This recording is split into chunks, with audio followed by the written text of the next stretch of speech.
Choujin X Chapter 44. Now, I would give Palma a moment of silence, but it doesn't work in this video format.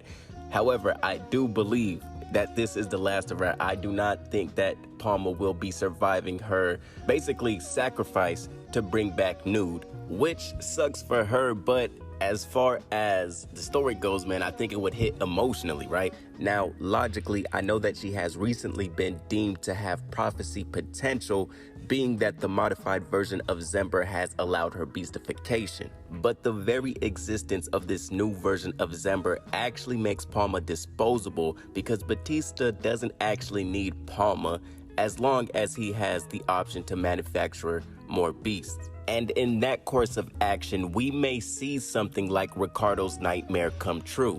Now, in the emotional sense, I feel for Palma because she's probably at the top of the list when it comes to innocence of all characters of this series. However, that charming aspect of her character is exactly what has been used against her by both parties, whether you talk about Batista and now most recently, Sato. Now, as for Nude, who we saw executed in our last chapter, there was something that he said that makes me believe he may not be directly connected to Zora, which means that Tokio's mission may not be fully compromised. While on the run, Nude states that he made a killing off the opium that he nabbed, meaning that his death may be due to the fact that he was selling opium that wasn't his in the first place. What we saw was likely Nude's punishment for theft as opposed to being punishment for being investigated by Yamato Mori. This would mean that the tower is unaware of Tokio's current investigation and things may still move forward as planned. Now, as for Sato, and look, if Palma does indeed die,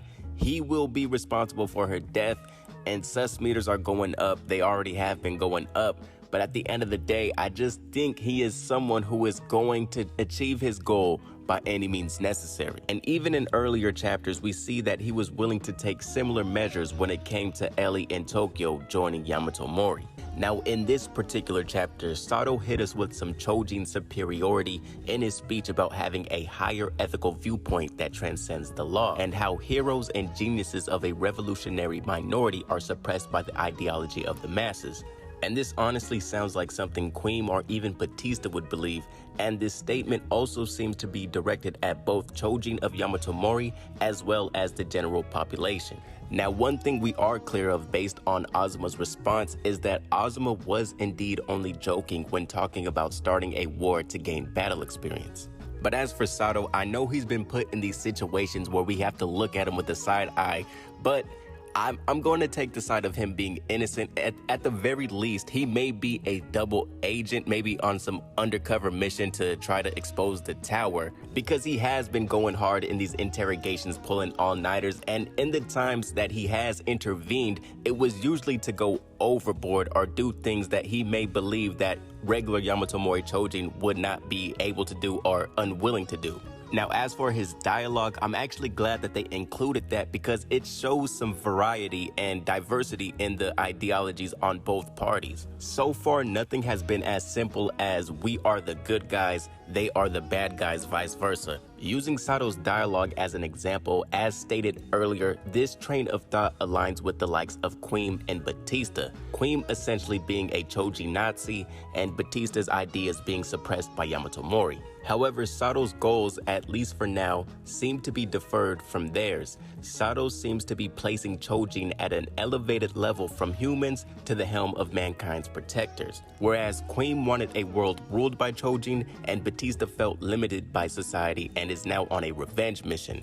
However, if Sato is working with anyone against Yamato Mori, it would be with Batista. Another example of diverse reasoning behind a singular stance would be that on chaosification.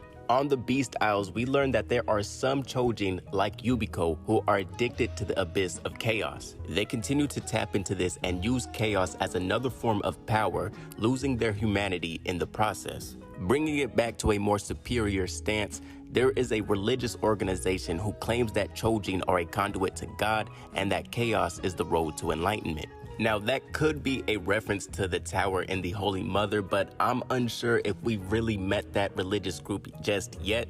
But is it just a coincidence, that Sato went on and gave a man a full-on sermon about the existence of God while blowing his brains out.